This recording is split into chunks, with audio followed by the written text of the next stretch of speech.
बहुत ज़्यादा एक्साइटेड थे कि इंग्लैंड जो है वो एक हिस्टोरिक टेस्ट टूर करने आ रहा है पाकिस्तान 17 साल बाद। और इस बार हम लोग जो है वो वर्ल्ड टेस्ट चैंपियनशिप के भी फाइनल में पहुंचने के लिए बहुत ज़्यादा पुरुमीद थे। बहुत बेहतरीन मौका मिला था कि 3 टेस्ट मैच इंग्लैंड को हम लोग घर में हराएं और फिर 2 टेस्ट मैचेस है न्यूजीलैंड को हम लोग घर में हरा कर फाइनल जो वर्ल्ड टेस्ट चैंपियनशिप का है उसके लिए क्वालिफाई करें। लेकिन ये तमाम जो ख्वाब थे वो चकनाचूर हो गए हैं, क्योंकि जिस तरह की परफॉर्मेंस पाकिस्तान ने इन तीनों टेस्ट मैचेस में दिखाई है, बिल्कुल एक अनबिलीवेबल किस्म की परफॉर्मेंस थी। हम लोग इस ख्वाब को सजाए थे कि जब ये टेस्ट सीरीज खत्म होगी तो हम लोग को वर्ल्ड टेस्ट चैंपियनशिप की फाइनल में पहुंचने के बहुत ज़्यादा स्ट्रॉन्ग उम्मीदवार बन जाएंगे, क्योंकि इससे बेहतर मौका नहीं था कि ऑस्ट्रेलिया के खिलाफ भी हम लोगों को टेस्ट सीरीज जो है वो घर में मिल रही है और इंग्लैंड के खिलाफ भी जो टेस्ट सीरीज है वो घर में मिल रही है। उसके बाद फिर न्यूजीलैंड के खिलाफ जो टॉप 3 टेस्ट फॉर्मेट की बेहतरीन टीमें हैं उनको घर में हमें खेलने का मौका मिल रहा है, लेकिन उसका भी हम लोग भरपूर फायदा ना उठा सके। पिचेस की बात कर लें तो पहले टेस्ट मैच में जो वो फ्लैट पिच बना दी, सिर्फ इस डर से कि कहीं रावलपिंडी में जो एक मशहूर है कि फास्ट बॉलर्स बहुत ज़्यादा डोमिनेट करते हैं, कहीं वो चीज़ हमें वापस ना लड़ जाए। उसके बाद फिर हम लोग आए कि मुल्तान चलते हैं, कराची चलते हैं, वहाँ जाके थोड़ा टर्निंग ट्रैक बना देते हैं, थोड़ा उसमें फंसाने की इंग्लैंड को कोशिश करते हैं, लेकिन इंग्लैंड जो वो काबू हमारे आ ना पाई। हम लोगों ने स्पिन ओरिएंटेड और एक टर्निंग ट्रैक बनाने की कोशिश की, सिर्फ इसलिए कि ताकि हमारे जो स्पिनर्स हैं वो इंग्लैंड के बैटर्स को खा जाएंगे। वो जो T10 और T20 वाली क्रिकेट जो खेलने की कोशिश कर रहे हैं उस पर हम लोग किसी तरह काबू पा लेंगे, लेकिन करना ऐसा हुआ कि उल्टा हमें ये चीज़ गले पड़ गई और हम लोग जो जाल हमने इंग्लैंड के लिए बिछाया था उसी में हम लोग खुद ही घिर गए, क्यों हमारे बैटर्स जो हैं वो ही इंग्लैंड के स्पिनर से खिलाफ जो है वो खड़े ही नहीं हो पाए और रेत की जो दीवार होती है ना उस तरह की मान जो वो साबित हुए हैं। रेहान अहमद जो 18 साल के, जिनको शायद अभी उनकी स्कूल जाने की उम्र है और फर्स्ट क्लास का भी इतना तजुर्बा नहीं है, इंग्लैंड में उन्होंने जो है वो अपनी ये जो स्पिन बॉलिंग का आर्ट है वो सीखा है। कोई इस तरह के बड़ा कोई नाम भी उनके साथ जुड़ा नहीं हुआ जिसकी मेंटोरशिप में वो एक लेग स्पिन सीखे हो, लेकिन उनको जो है वो टेस्ट डेब्यू करा दिया गया पाकिस्तान के खिलाफ। और फिर क्या करना हुआ कि टेस्ट डेब्यू जब हमारे खिलाफ होता है तो ऐसे तो एक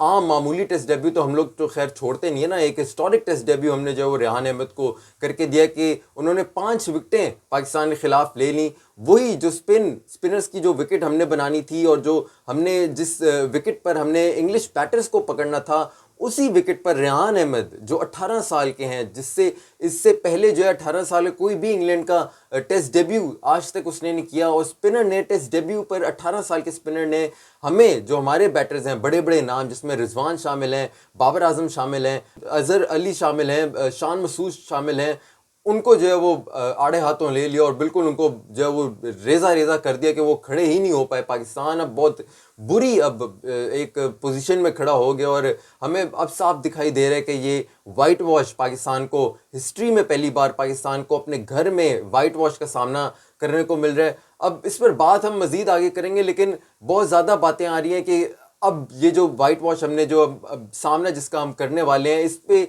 बाबर आजम को भी निकाल देना चाहिए, इस पे चीफ सेलेक्टर मोहम्मद वसीम को भी निकाल देना चाहिए, इस पे जो है वो कोचिंग पैनल को भी निकाल देना चाहिए, इसमें चेयरमैन पीसीबी रमीज जाजा को भी निकाल देना चाहिए। देखें, इस पे मैं एक थोड़ी सी बात ज़रूर करना चाहूँगा कि जो चेयरमैन पीसीबी रमीज जाजा है उनके बुरे दिन मेरे ख्याल से ज़्यादा शुरू हो गए हैं बनस्बत बाकियों के चीफ सेलेक्टर, कप्तान या कोचेस के, क्योंकि आपको मालूम है कि नजम सेठी की मुलाकात हुई है प्राइम मिनिस्टर शहबाज शरीफ से, और मुझे लग रहा है कि कहीं वो जो एक चेयरमैन पीसीबी की कुर्सी से रमीज जाजा को हटाने का वो जो मौका शायद ढूंढ रहे हैं पॉलिटिकल बेसिस पर, कहीं वो इसी चीज़ को कैश ना करें जो 3-0 पाकिस्तान को शिकस्त होने वाली हो, जो पिचेस का एक बिलो एवरेज पिचेस का हमें जो वो सामना, जो कंट्रोवर्सी बन रही है, जो उसके तनकीद का सामना हमें करना पड़े, कहीं इसी बात पे रमीज राजा की जो वो छुट्टी ना हो जाए। लेकिन